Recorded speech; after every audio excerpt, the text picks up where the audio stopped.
Our next topic is oscillations of a spring. After the concept of simple harmonic motion, in this video we have to discuss oscillations of a spring, all the cases of the spring. For example, in first case we place the spring horizontally. In second case we place the spring vertically. In third case we will combine the two springs. We will combine the two springs in a series manner and a parallel manner. So let's get started. The first combination is a horizontal spring. So oscillation of a spring, case 1, we have to place the spring horizontal. जब spring हम horizontal रखेंगे, horizontal spring के अंदर time period, frequency, ये इन parameters की हमने calculation करनी है. So let's get started the topic here. So this is a rigid spot, any of the rigid spot. Okay, with this rigid spot we have attached a spring here. Here is your spring. This is spring. This spring is attached with the mass m, something mass m. Okay, here I am not pulling the spring towards right. We can say the force is 0. The force, external force is 0. This is case 1. Second case में इसी spring को हम यहाँ पर force लगाएंगे. Okay, so apply some force. With in apply some force, here force is applied. जैसे इसको force लगा रहे हैं इस साइड, ठीक है, इसमें मास कितना है, here the mass is m. m is the mass. और इस पे फोर्स कितना, इस पे फोर्स है f. ओके, इस फोर्स पे लगने के बाद देखिए here is the extension. Spring की स्टार्टिंग पोजीशन कहाँ थी, here. It initially it was here. Okay, actually यहाँ पर है, let me correct this one. Spring की तरफ देखिए, बॉक्स की तरफ मत देखिए. हेयर इज द स्प्रिंग, ये लास्ट पॉइंट है स्प्रिंग का, ठीक है, ये यहाँ पर है और इसी स्प्रिंग का लास्ट पॉइंट यहाँ पर पहुँच गया, ठीक है. सो दिस वन, सो ये जो डिस्टेंस है यहाँ से लेके यहाँ तक, this is the displacement y. So this is the displacement y of the spring. Okay, so we can write after applied external force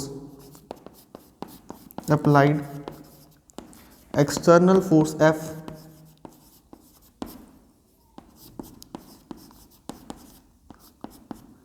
जब हमने ये एक्सटर्नल फोर्स F अप्लाई की, ठीक है, स्प्रिंग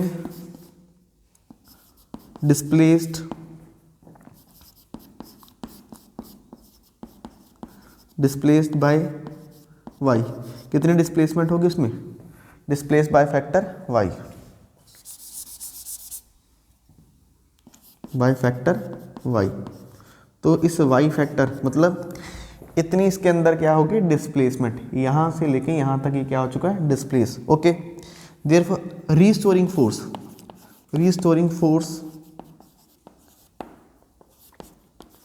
ड्यू टू इलास्टिसिटी. अगर मैं इस point पे, यहाँ पर हमारे पास फोर्स है F, मान लो ये फोर्स है यहाँ पर 10 न्यूटन. जैसे इस स्प्रिंग को यहाँ पर हम रिलीज कर देंगे, ठीक है, यहाँ पर हम इसको रिवील कर देंगे, छोड़ देंगे. जैसे हम इसको छोड़ देंगे, स्प्रिंग के अंदर क्या है, आपको पता है स्प्रिंग के अंदर क्या होता है, स्प्रिंग में इलास्टिसिटी है. What is the elasticity? Elasticity is the property of the spring due to which it regain its original position. जब हम यहाँ से छोड़ देंगे, इसको छोड़ने पे ये वापस इसी पोजीशन पे वापस आ जाएगा. वो इलास्टिसिटी के कारण इसमें जो रीस्टोरिंग फोर्स है, रीस्टोरिंग फोर्स डेवलप होगी. This is F. What is this F? This is a restoring force. Okay, this restoring force is directly proportional to the displacement. जितना यहाँ से यहाँ तक हम डिस्प्लेस करेंगे उतनी इसके अंदर रीस्टोरिंग फोर्स डेवलप होगी. Okay, so now we remove the sign of proportionality here. Here is minus k into y. What is k? K is restoring force constant. Restoring force constant. Okay, negative sign for opposite direction.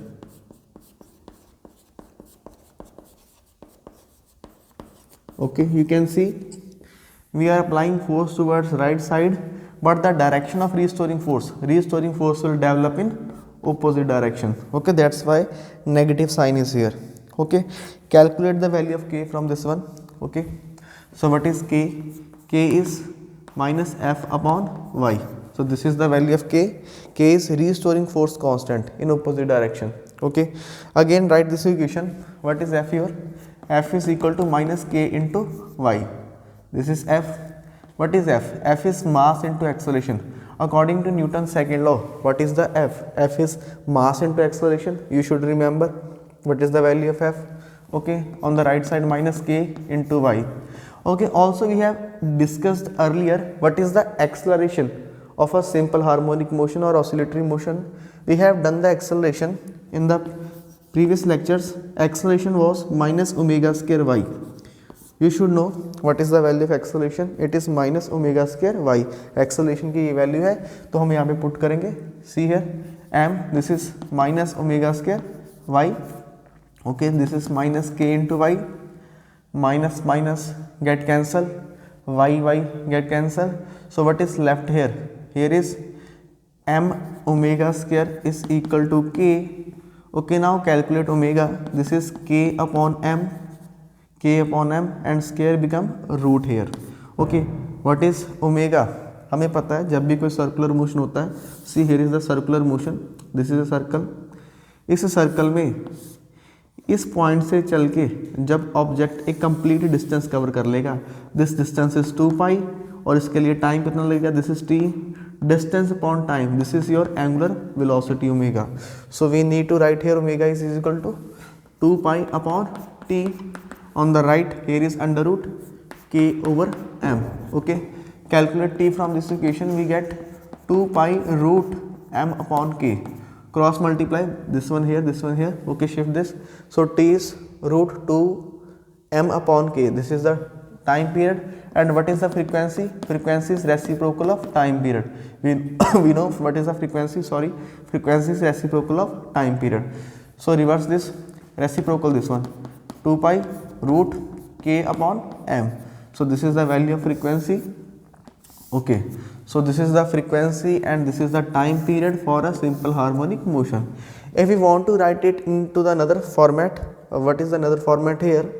Okay, this is the value of k. What is k? Is force divided by displacement.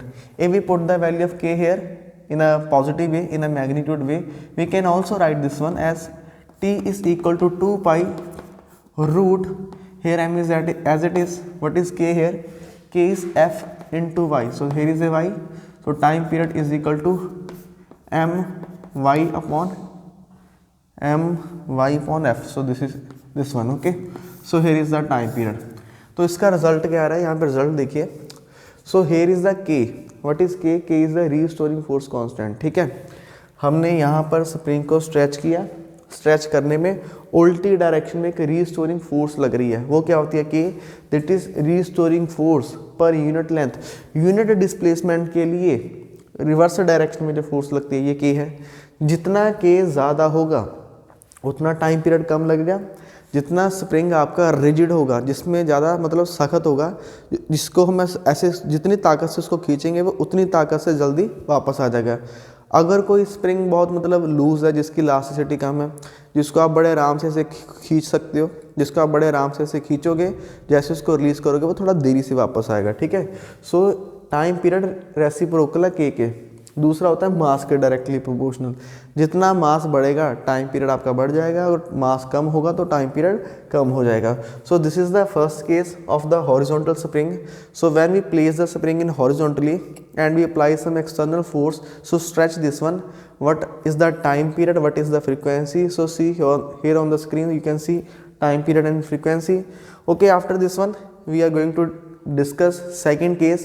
In second case we will place the spring in a vertical direction. So let's see in the vertical direction what should be the time period and what should be the frequency. Is it different or is it same? Let's get started the second topic, oscillation in a vertical spring.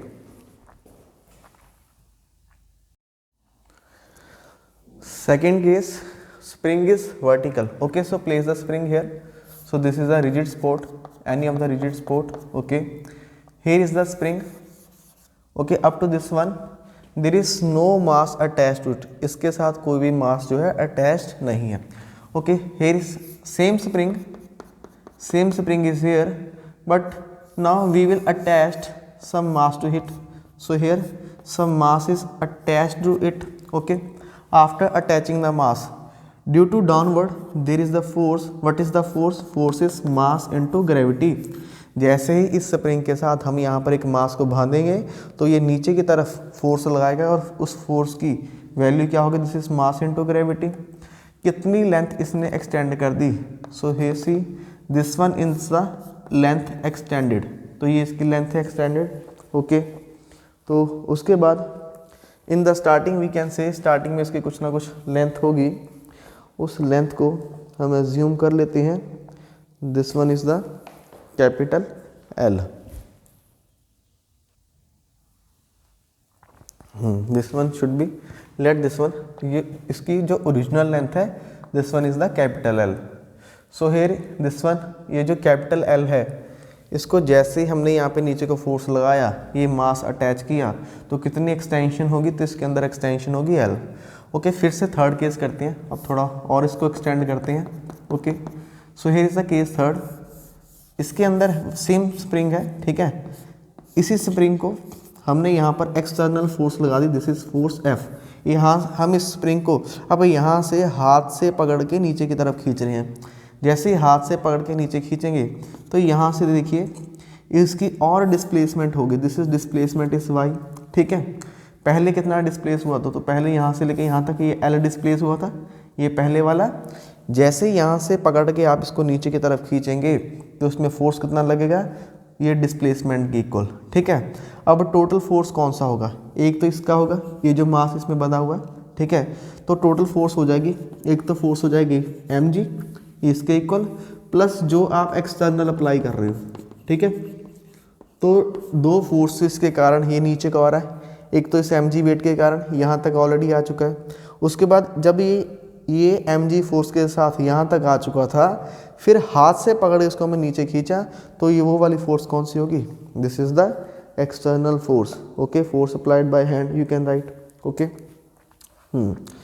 तो अब देखिए इस case के अंदर जैसे ही ये spring नीचे की तरफ आएगा, ये है नीचे की तरफ डाउनवर्ड फोर्स, इसमें इलास्टिसिटी के कारण, क्योंकि स्प्रिंग के अंदर क्या होता है? इलास्टिसिटी होती है। स्प्रिंग की एक प्रॉपर्टी होती है, जैसे इसको हम फोर्स लगाएंगे, अगर हम उसको छोड़ देंगे तो अपनी शेप में वापस आ जाएगा। तो इसके अंदर एक रीस्टोरिंग फोर्स डेवलप होगा, दिस इज F1, ठीक है। सिमिलरली इस स्प्रिंग को जब यहाँ से हमने खींचा, इसमें टोटल फोर्स F हो गया। जैसे इसको हम दोबारा छोड़ देंगे तो दोबारा छोड़ने में ये फिर से ऊपर की तरफ जाएगा और इसमें जो रीस्टोरिंग फोर्स होगा दिस इज F2। तो इस केस में रीस्टोरिंग फोर्स F1 और इस केस में रीस्टोरिंग फोर्स F2। ये फिगर है A, this one is the figure B and this one is the figure C। तो this are A, B and C। Okay, यहाँ स्टार्ट करते हैं। इन फिगर B की बात करते हैं। ओके, B फिगर के अंदर restoring force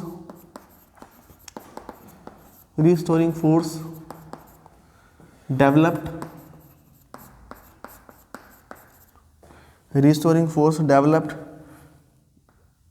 due to elasticity, spring की इलास्टिसिटी के कारण इसमें जो रीस्टोरिंग फोर्स डेवलप हो रही है दिस इज F1। ये किसके इक्वल होगी? हमने पढ़ा हुआ दिस इज -K और जितनी इसमें एक्सटेंशन हुई दिस इज L और ये इसकी एक्सटेंशन है L, ठीक है। रीस्टोरिंग फोर्स किसके इक्वल होती है? This is restoring force constant K और जितनी उसके अंदर एक्सटेंशन होगी लेंथ। और इस नियम को हम बोलते हैं क्या है? ये नियम जो है this is a Hooke's law भी बोलते हैं इसको। ओके, यहाँ से आप K की कैलकुलेशन भी कर सकते हैं। What is K here? F1 upon L। So this is the K। Okay, S unit क्या रहेगी K की? This is Newton per metre. अगर K की ऐसा यूनिट भी आपने कैलकुलेट करनी है, so we can write this is Newton per metre. Okay, so here is the key. उसके बाद next, okay, so this is the first case के अंदर हमारी ये कैलकुलेशन आ गई। अब बात करते हैं केस नंबर 2 की, ठीक है। ओके, दिस इज यहाँ पर अगर हम थोड़ा सा और इसको सॉल्व करें, व्हाट इज F1? फोर्स की वैल्यू क्या होती है? What is force? Force is mass into gravity. ये भी हमने पढ़ा हुआ फोर्स का फॉर्मूला। फोर्स की वैल्यू क्या होगी? फोर्स की वैल्यू होती है mass into gravity. Okay, -K into L, this is as it is. Okay, so what is K here? K is mg upon L। ठीक है, minus sign as it is, so this is the value of K, हम इसको use करेंगे। Okay done. Negative sign देखिए, अगर इसको magnitude के form में लिखेंगे वो बाद में हम करेंगे एज पर अवर रिक्वायरमेंट। अब करेंगे केस सेकंड की बात, सी। इन केस सी, ये जो केस है सी वाला, in case C again stressed the spring, stretch the spring by hand, हम स्प्रिंग को यहाँ से, ठीक है, इस पोजीशन को मान लेते हैं, ये पोजीशन है हमारी, मान लो दिस इज पोजीशन डी, ये कोई पोजीशन है डी, ठीक है, and this one position is B. तो actually we need to write here this is D, ठीक है, डी को यहाँ लिखते हैं, ठीक है। सो इसके सामने डी से बी की तरफ हमने स्प्रिंग को क्या किया, stretch, stretch the spring by hand from D to B within elastic limit, within elastic limit, elastic limit के साथ ही हमने इसको स्ट्रेच करना है, ठीक है। इलास्टिक लिमिट क्या होती है, इलास्टिक लिमिट वो लिमिट होती है कि हम स्प्रिंग को स्ट्रेच तो कर रहे हैं, ठीक है, अगर उसको ज़्यादा स्ट्रेच कर दिया इलास्टिक लिमिट से ज़्यादा तो वो कभी भी अपनी शेप में वापस नहीं आएगा। अगर इलास्टिक लिमिट से ज़्यादा उसको खींच दोगे तो उसके अंदर इलास्टिसिटी खत्म हो जाएगी और उसके अंदर ऑसिलेशंस जो हैं नहीं देखने के लिए मिलेंगे, ठीक है। So we need to stretch the spring up to the elastic limit. Okay, तो इलास्टिक लिमिट तक आपने स्ट्रेच किया, तो स्ट्रेच करने पे इसमें जो रीस्टोरिंग फोर्स डेवलप होगा, restoring force, restoring force, okay, इसकी कैलकुलेशन करते हैं। सो इसमें रीस्टोरिंग फोर्स कितना लग रहा है, this is F2, okay, F2 is the restoring force. हमने क्या पढ़ा है, what is the Hooke's law, Hooke's law said restoring force is directly proportional to the displacement. तो इस केस में टोटल डिस्प्लेसमेंट कितनी हो रही है, यहाँ से लेके यहाँ तक, this is L plus Y, तो टोटल डिस्प्लेसमेंट ये हो रहा है। So here this one should be equal to minus K into L plus Y, so this is the restoring force constant. Okay, so ये होगा। इसके बाद अब जो net restoring force for oscillation, restoring force for oscillations, अब oscillations के लिए restoring force कितनी लगेगी, देखिए हमने यहाँ तक ऑलरेडी मास अटैच किया हुआ था, हेयर इज द मास, यहाँ पर आपका मास m है, ठीक है। इसको हमने यहाँ से पकड़ के यहाँ तक खींचा, यहाँ से लेके यहाँ तक खींचा, okay.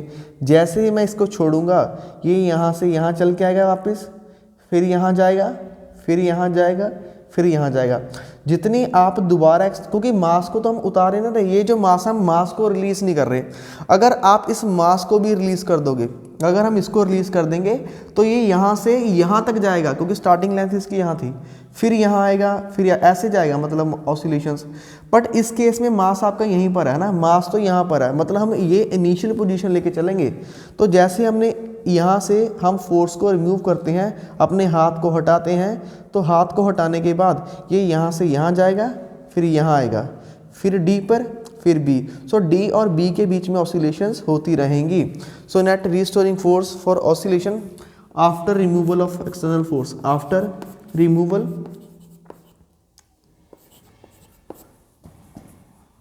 Removal of external force,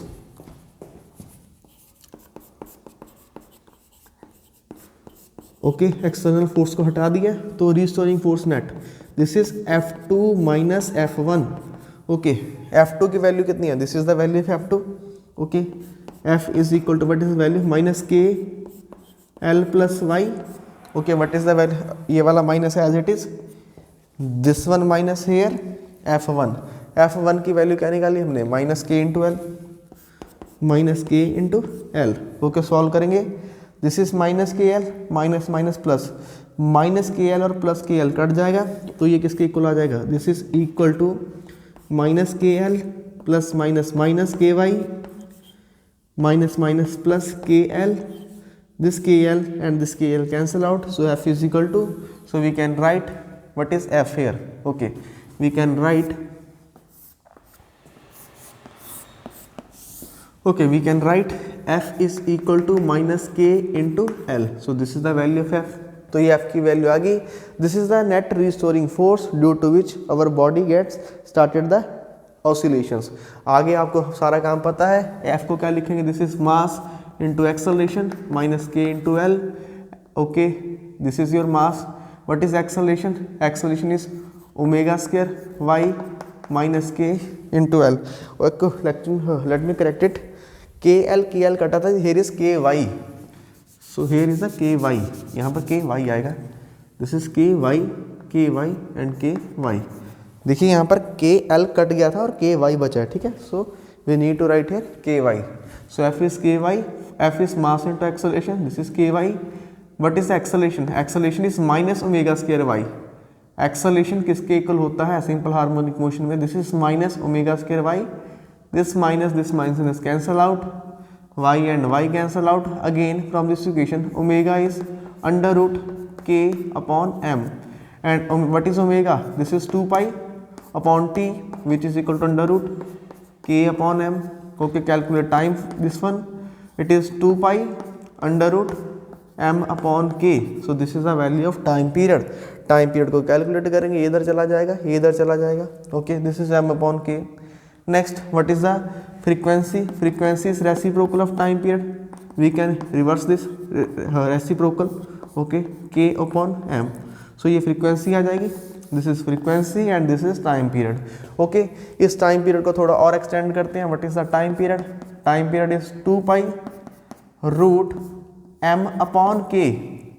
हमने यहाँ पर k कैलकुलेट किया है। अगर हम माइनस को निगलेक्ट कर दें, क्योंकि अंडर रूट के अंदर जो माइनस है उसको हम इंट्रोड्यूस नहीं कर सकते, वो एक दूसरी इमेजिनरी नंबर बन जाता है। अंडर रूट के अंदर नेगेटिव की कैलकुलेशन नहीं होती, इसको इग्नोर करेंगे, मैग्नीट्यूड में लिखेंगे, ठीक है, माइनस नहीं लगाएंगे। यहाँ पर k की वैल्यू क्या है, यहाँ पर k की वैल्यू है mg अपॉन एल। ये l ऊपर चला जाएगा, ये m से m कट जाएगा, सो t किसके इक्वल आएगा, this is 2 pi under root L upon G. So this is one of the very famous relation. Time period is equal to 2 pi under root L upon G. देखिए time period length और gravity दोनों की form में मिल चुका है, ठीक है। What is L here, L है यहाँ से extension, this is the extension, ये वाली L, ठीक है। G क्या होता है, this is the gravity 9.8।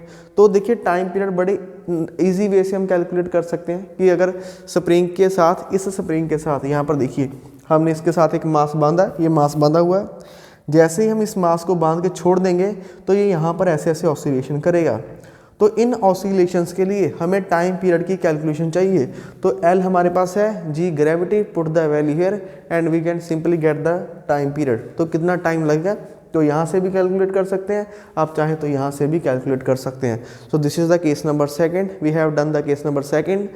First case it is a horizontal spring and second case it is a vertical spring. Now we are going to combine the spring. हम combine करेंगे, दो spring लेकर आएंगे instead of one. Two springs we will attach the two springs in a series way and second one is the parallel way. So let's get started the next combination. We are going to start with the parallel combination. Okay. So before started the parallel combination, आप यहाँ पे frequency को भी लिख सकते हैं। जो अभी हमने वर्टिकल स्प्रिंग का केस किया, टाइम पीरियड कितना आया था, this is 2 pi root L upon G, this is time period. Frequency उसमें क्या आएगी, रेसिप्रोकल हो जाएगा टाइम पीरियड का। You can also write the frequency. Frequency क्या होता है कि एक सेकेंड में कितनी ऑसिलेशन जो है आपका ऑब्जेक्ट करेगा। So this is the frequency. Okay, now back to the new topic, this is a parallel combination. Now we have to combine two springs in parallel. Okay, see here is the rigid support, this is the rigid support. Okay, here this is first spring is attached. Okay, now here within this second spring is attached. Both the springs are attached to the same mass here. This mass is m. Okay, both the springs are attached to the same mass. If the mass is same, the force downward, this is equal to mass into gravity. We know the downward force is mass into gravity. When we attach the mass to this one, due to this mass, spring moves downward. Okay, so ये spring उस case में नीचे की तरफ आएगा, जैसे इसको हम छोड़ देंगे ये ऊपर की तरफ जाएगा, ठीक है। इस मास के कारण इसमें नीचे ऊपर अप्स एंड डाउन ऑसिलेशंस जो हैं होती रहेंगी। उन ऑसिलेशंस के लिए हमने टाइम पीरियड कैलकुलेट करना है। जब हमने सिंगल स्प्रिंग लगाया तो उसका टाइम पीरियड वहाँ पे है, आप देख सकते हैं फ्रीक्वेंसी है। अब हम एक की जगह 2 स्प्रिंग लगा रहे हैं, तो जब 2 स्प्रिंग लगाएंगे तो उस केस में टाइम पीरियड और जो फ्रीक्वेंसी है वो कैसे चेंज होंगे या नहीं होंगे, ये भी देखना होगा, ठीक है। सो ओके, तो ये फर्स्ट स्प्रिंग है, इसमें रिस्टोरिंग फोर्स जो डेवलप होगा इसके हम लिखेंगे दिस इज F1, और इसमें जो रिस्टोरिंग फोर्स डेवलप होगा this is F2। Okay, so here due to elasticity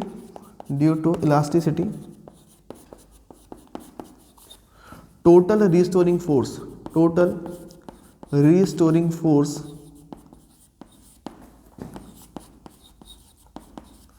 in parallel combination spring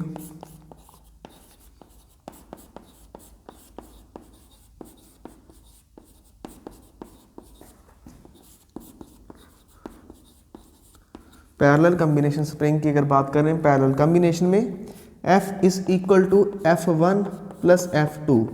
okay, what is F1? F1 की वैल्यू क्या होनी चाहिए? अगर मैं F1 को लिखूंगा यहाँ पर, F1 should be equal to according to Hooke's law minus K1 into Y1। इसमें इसका जो रिस्टोरिंग फोर्स है ऊपर की तरफ दिस इज K1। ओके, इसमें जो रिस्टोरिंग फोर्स है ऊपर की तरफ लगेगा it should be a K2। So F2 किसके इक्वल होना चाहिए? F2 is equal to minus K2 into Y2, ठीक है। इसमें होने वाला डिस्प्लेसमेंट Y1 और इसमें होने वाला डिस्प्लेसमेंट Y2, दूसरे वाले में Y2। इसका रिस्टोरिंग फोर्स कांस्टेंट जो ऊपर के डायरेक्शन में दिस इज K2, इसका रिस्टोरिंग फोर्स कांस्टेंट जो ऊपर के डायरेक्शन में लगेगा दिस इज K1। तो ये F1 और F2 दोनों की वैल्यू लिख दी है। ओके, इन दोनों वैल्यू को पुट करते हैं in the formula. So here is the formula. So F1 किसके equal? K1 Y1। So here should be minus K1 Y1 और इसके लिए माइनस K2 Y2। अब इस फॉर्मूले का थोड़ा और ठीक करते हैं। ओके, ये हमने अलग अलग केस लिख दिया। अब as both are attached to same mass, as both the spring attached to same mass,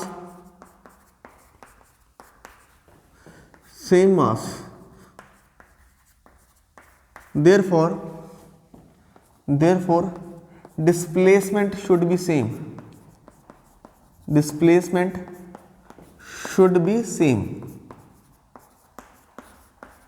देखिए, अगर दोनों स्प्रिंग, ये जो स्प्रिंग है this is spring 1, this is spring 2, दोनों को हमने एक ही मास से पैरेलल बांधा, ठीक है।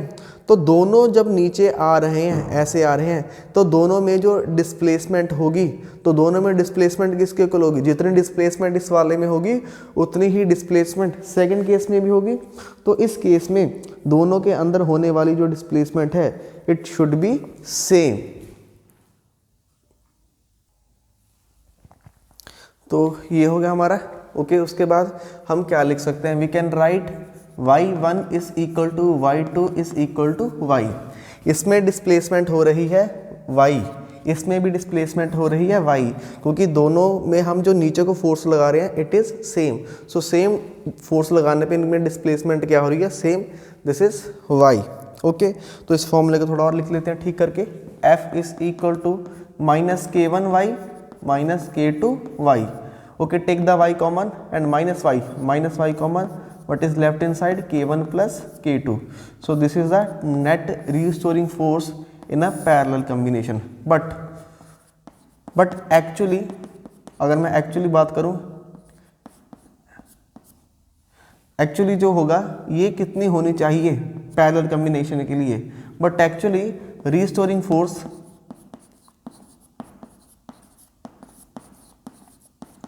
for parallel combination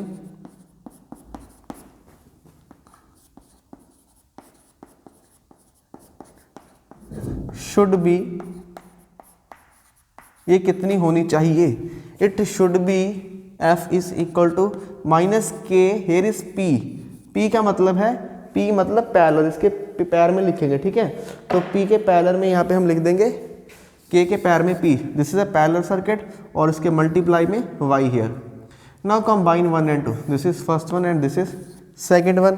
कंबाइन करेंगे So after combine, what is the value of Kp? F minus y, this Kp should be equal to K1 plus K2. Kp किसके इक्वल आ गया? This is K1 plus K2. So this is the total restoring force constant for the parallel combination of the spring. अगर दो spring को हम parallel में connect कर रहे हैं तो पैरेलल में कनेक्ट करने के बाद उनका जो टोटल रिस्टोरिंग फोर्स है वो कितना आना चाहिए? It should B K1 plus K2. Okay, after this time period का फॉर्मूला हमें पता क्या होता है? टाइम पीरियड हम पहले भी कैलकुलेट कर चुके हैं. What is the time period? Time period is 2 pi root m upon k. m क्या होता है? m is your mass and k is restoring force constant. Okay, so here is t 2 pi, m तो as it is रहेगा. here is m. what is k? k is k1 plus k2. k1 plus k2. ठीक है. so here is the new formula of time period. तो ये formula होगा time period का. Okay, अब एक क्वेश्चन आपके माइंड में और आ रहा होगा कि इन दोनों स्प्रिंग को अगर हम सेम डिस्प्लेसमेंट दे रहे हैं, अगर ये दोनों स्प्रिंग सेम क्वालिटी की हैं, सेम मटेरियल के हैं, तो इन दोनों में जो रीस्टोरिंग फोर्स जो ऊपर की तरफ लग रहा है इसको हम बोलते हैं कि दिस शुड बी सेम. मतलब K1 इसका रिस्टोरिंग फोर्स कांस्टेंट क्या था? K1. इसका रिस्टोरिंग फोर्स कांस्टेंट क्या था? K2. अगर ये दोनों मटेरियल सेम है, सेम लेंथ है, तो इनमें रिस्टोरिंग फोर्स कांस्टेंट भी सेम होना चाहिए. इफ़, तो इसको मैं स्पेशल इंट्रोड्यूस कर देता हूँ. If K1 is equal to K2 is equal to K, मतलब same material, same spring material. ठीक है, स्प्रिंग जो है सेम बने हुए हैं, सेम स्प्रिंग के लिए K1 और K2 दोनों के. तो यहाँ पर देखिए क्या हो जाएगा? What is time period? It is 2 pi root m upon k plus k. ये क्या हो जाएगा? 2k. So this is the formula of time period. Okay, तो इस केस के अंदर टाइम पीरियड क्या होगा?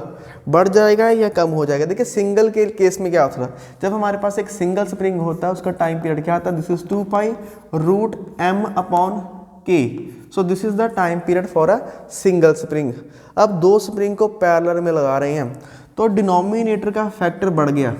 अगर डिनोमिनेटर का फैक्टर बढ़ गया तो ये कंप्लीट क्वांटिटी क्या होगी? इंक्रीज हो जाएगी या डिक्रीज? तो आंसर है इंक्रीज हो जाएगी. तो टोटल टाइम पीरियड इंक्रीज्ड. ठीक है, क्योंकि नीचे वाला फैक्टर बढ़ा है. तो मैथमेटिक्स के अकॉर्डिंग आपको पता है अगर नीचे वाला फैक्टर बढ़ता है तो ओवरऑल फैक्टर क्या होता है? सॉरी, ओवरऑल फैक्टर कम हो जाएगा. ये देखिए, late me correct this one. Sorry, इसको इसमें ठीक कीजिएगा. नीचे वाला फैक्टर है, नीचे वाला फैक्टर बढ़ रहा है तो ओवरऑल क्वांटिटी कम हो जाएगी. It should be decrease. तो टोटल क्वांटिटी डिक्रीज हो जाएगी. We can write as denominator, जो डिनोमिनेटर आपका इंक्रीज, डिनोमिनेटर इंक्रीज हो गया तो टाइम पीरियड क्या होगा? टाइम पीरियड आपका क्या हो जाएगा? Time period decrease. तो टाइम पीरियड डिक्रीज हो जाएगा. अगर टाइम पीरियड डिक्रीज हो गया तो फ्रीक्वेंसी क्या हो जाएगी? फ्रीक्वेंसी आपकी इंक्रीज हो जाएगी. So frequency will be increased. ठीक है, so here what is the frequency? From this formula we can also calculate the frequency. It is 1/2 pi root, it is 2k here divided by m. So this is the formula frequency. तो हमने देखा अगर दो spring को हम parallel में attach करते हैं तो टाइम पीरियड चेंज हो जाएगा कंपेयर टू सिंगल वन. क्योंकि देखिए दो यहाँ पर स्प्रिंग है ना, अगर दो स्प्रिंग ऐसे नीचे की तरफ आएंगे तो इसमें ज़्यादा हम नीचे आ रहे हैं तो इनको ऊपर भी जाना है ना. तो उस केस में दो स्प्रिंग की अगर बात करें तो उस केस में टाइम पीरियड कम लगेगा. क्यों? पहले एक स्प्रिंग जो है नीचे से ऊपर की तरफ खींच रहा था. सुनिए इस बात को ध्यान से, पहले एक स्प्रिंग नीचे से ऊपर की तरफ खींच रहा है, अब एक की जगह दो होगी. अब नीचे से ऊपर की तरफ खींचने वाली ताकतें डबल होगी. अगर ताकत डबल होगी तो टाइम तो ऑब्वियस है कम लगेगा. तो इसलिए जो टाइम पीरियड है वो क्या हो जाएगा? डिक्रीज हो जाएगा. ठीक है, तो ये होगा पैरेलल कॉम्बिनेशन. अब नेक्स्ट देखते हैं सीरीज कॉम्बिनेशन. अगर दो स्प्रिंग को हम सीरीज के अंदर अटैच करते हैं तो what should be the time period and the frequency. तो नेक्स्ट है this is a series combination. So here is again we attach the spring. First spring is here.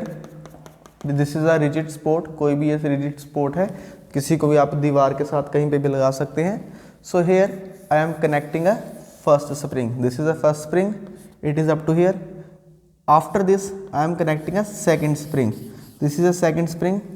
Both springs are connected to same mass. So see here is the mass m. Okay, what is the downward force here? Mass into gravity.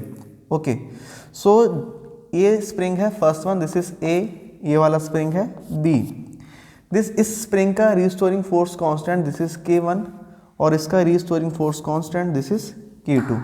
Okay, इस spring में जैसे हम इस spring को नीचे मास लगाकर नीचे की तरफ खींचेंगे, इसमें जो डिस्प्लेसमेंट होगी इसकी डिस्प्लेसमेंट y1, इस वाले स्प्रिंग की डिस्प्लेसमेंट y2. ठीक है, अगर ये दोनों स्प्रिंग डिफरेंट नेचर के हैं तो दोनों में जो डिस्प्लेसमेंट होगी वो अलग अलग होगी. This is y1 and this is y2. और वैसे भी जब आप दो स्प्रिंग को ऐसे सीरीज कम्बिनेशन में लगाते हो तो इनकी डिस्प्लेसमेंट सेम नहीं होगी. ठीक है, हो सकता है ये वाला स्प्रिंग ज़्यादा मूव करे, ये जो नीचे वाला है प्रैक्टिकली अगर हम करके देखें तो इसकी डिस्प्लेसमेंट थोड़ी सी ज़्यादा होगी एज़ कम्पेयर टू y1, क्योंकि इसमें जो है फोर्स हम लगा रहे हैं वो ज़्यादा लग जाएगी. ठीक है, so this is y1 and y2. Okay, अब हमें क्या कैलकुलेट करना है? सिमिलरली जैसे पीछे किया है, सो हमने कैलकुलेट करना है टाइम पीरियड.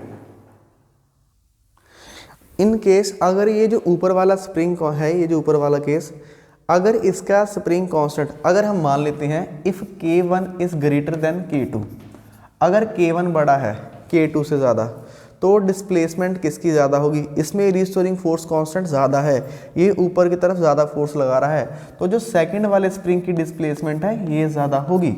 ये देखिए, अगर K1 जो है ज़्यादा होगा, इसका रिस्टोरिंग फोर्स कांस्टेंट ज़्यादा होगा, तो डिस्प्लेसमेंट नीचे वाले की ज़्यादा होगी. अगर इसको उल्टा कर दे, अगर K2 ज़्यादा होगा, if K2 is very greater than K1, अगर ये रिस्टोरिंग फोर्स कांस्टेंट ज़्यादा है तो ऊपर वाले की डिस्प्लेसमेंट ज़्यादा होगी. So y1 should be greater than y2. तो टोटल डिस्प्लेसमेंट की अगर बात करें, what is the total displacement?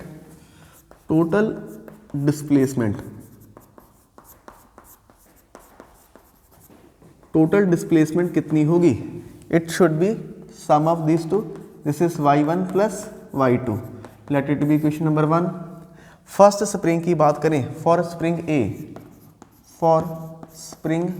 ए, पहले वाले की अगर बात करें, फर्स्ट स्प्रिंग में रीस्टोरिंग फोर्स, ये जो F लग रही है, it should be equal to minus K1 और y1. तो यहाँ से अगर मैं y1 की वैल्यू निकालूंगा, this is K upon y1 की value, sorry it is F upon K1. So this is the value of y1 for spring 1. ठीक है, similarly for spring 2, spring B की अगर बात करें, स्प्रिंग बी, उसमें जो ये जो डिस्प्लेसमेंट होगी y, ये कितनी हो जाएगी? F upon K2. यहाँ पर F1 और F2 क्यों नहीं है? क्योंकि दोनों एक ही मास से बंधे हुए हैं, तो इन दोनों में टोटल जो रिस्टोरिंग फोर्स कांस्टेंट होगा दिस इज F. ठीक है, ऐसा नहीं है कि इसमें अलग फोर्स है या इसमें अलग फोर्स है, हम इन दोनों को एक ही मास से अटैच कर रहे हैं, तो जितना ये नीचे को डिस्प्लेस होगा उतनी ही रिस्टोरिंग फोर्स कांस्टेंट लगेगा. तो दोनों के लिए हम यहाँ पे वर्ड यूज़ करेंगे F. ठीक है, यहाँ पर F1 और F2 आपको नहीं लिखना है. ओके, सो ये y1 और y2, इसको फर्स्ट इक्वेशन में पुट करें यूजिंग 1. फर्स्ट इक्वेशन को यूज़ करते हैं. So what is first? y is equal to y1. What is y1? F upon y1 की वैल्यू क्या है? This is F upon K1. y2 की वैल्यू क्या है? Minus F upon K2. Okay, take F common, so minus F take common. What is inside? What is K1 plus 1 upon K2. Okay, take LCM here, minus F, यहाँ पर क्या आएगा? Here is K1 into K2. Now cross this two, this is K2 plus K1. Okay, here is y, this is the displacement. Okay, but according to this combination, this one remains here. Okay, if we calculate the value of F from this equation, calculate F. What is the F? F की calculation करेंगे, shift this one here, F should be equal to, this is minus K1 K2 divided by K1 plus K2, and here should be a y. See here, I am calculating the value of F from this equation. Denominator part shift to numerator and numerator part shift to denominator. Okay. In actual practice, in practically, अगर हम practically बात करें, practically the force for this series combination, series combination के लिए ये force किसके equal होनी चाहिए थी, दिस इज माइनस के एस इंटू वाई, ठीक है। इनकी अगर पूरे की बात करें तो पूरे में टोटल डिस्प्लेसमेंट y है और पूरे दोनों का जो रीस्टोरिंग फोर्स कांस्टेंट है ये कितना होना चाहिए सीरीज के लिए, this is K S, okay. अब कंपेयर करते हैं, इसको कंपेयर कीजिए second and third, compare second and third, okay, compare, then what is the value of K S is equal to k1 k2 divided by k1 plus k2. So this should be the value of ks from this one. ks is equal to k1 k2 divided by k1 plus k2. So this is the value of k. k की value हमारे पास आ चुकी है. After getting the value of k, we can calculate the time period and frequency. Okay, what is the time period? We all know time period is 2 pi root m upon k. This is the value of time period.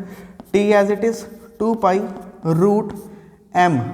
M is the mass of spring attached, okay, it is as it is, this is the mass, okay.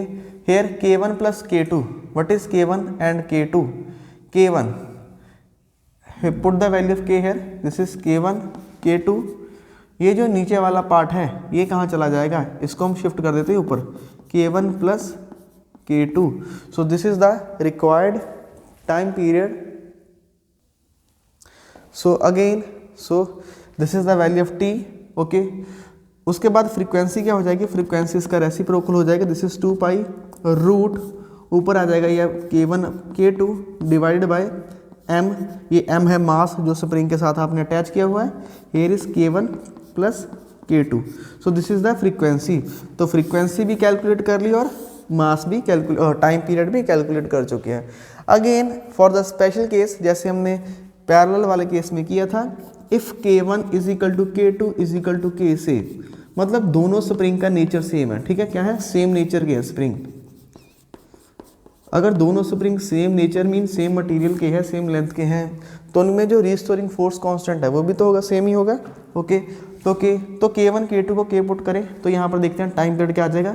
सो इस फॉर्मूले को क्या लिखेंगे, t is equal to 2 pi root m is as it is, okay, k1 plus k2, this is 2k, it is 2k divided by k plus k, this is k into k, this is k square, this is k square, so cancel out.